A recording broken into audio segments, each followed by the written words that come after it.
Hey everyone! Okay. Welcome to my review of Bloody Cross Manga, Chapter 7. Okay, so this chapter was only 34 pages long, even shorter yet, and it's a pretty laid-back chapter for the most part, which is kind of good. I mean, with last, like, 2 or 3 chapters that had quite a bit of action in it, this chapter was more laid-back, which I kind of like, to, you know, settle down a little bit. Alright, but some important things did happen. It did start out with a very short fight between... I can never remember names.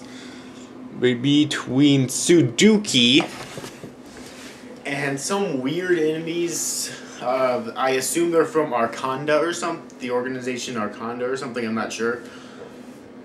Excuse me. And after that, we go to a rather humorous scene with Tsuduki and Hanabira moving into a new apartment and, I guess, tricking Tsukimiya to helping them? I don't know. But eventually she stops, saying that she wants to leave. But she does get into a short conversation with Hanabira, who reveals himself to actually be a demon. When Tsukimiya questions why a demon would be working for an angel, he explains that it's to make up for his betrayal, I guess you could say, and whatnot. That's basically the reason he's working as a servant under an angel, to make up for his betrayal. It's not said how long this has to last, but whatever. That's kind of an interesting note, though.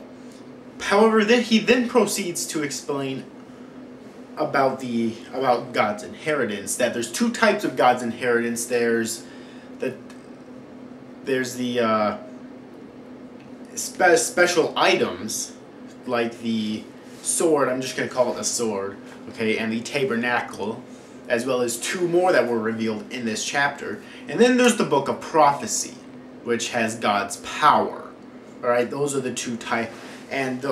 And I'm sure that I'm sure that there's other types of that type as well, because he explains them to be basically the type that are mainly used for the holy wars. Okay.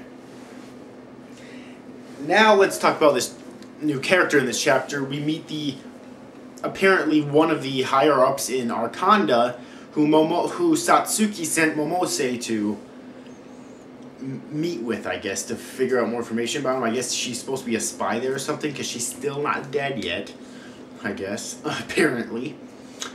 His name is Izumi, and he has 2 of God's inheritance. He has God's inheritance, Tatsumono and Hisame, which both appear to be different types of swords. Alright? And then there's a short battle scene between Izumi and Momose, where he basically shows to her what they can do, and of course Momose fights back using her shadow techniques. And yeah, but other than the short fight scene at the beginning of the chapter and this short fight scene, there's really not much fighting in this chapter. That's what I was trying to say before. But there is 2 really short fight scenes for those of you who can't have a single chapter in a manga like this without fighting. There is some fighting, just not much. Okay? And yeah, that's basically it. Momose doesn't stay at Izumi's for very long.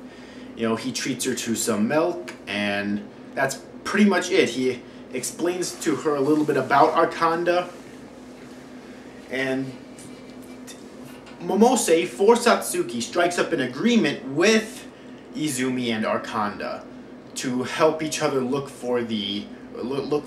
search for God's inheritance. And that's basically it. It was a really good chapter once again. Really slow pace for the most part, but I still really liked it. Hope you enjoyed this video. If you did, please leave in the comments below what you enjoyed about it. And if you didn't like it that much, please leave in the comments below what you didn't like about it, so I can improve these videos. Anyways, see you after, guys. Thanks for watching. Bye-bye.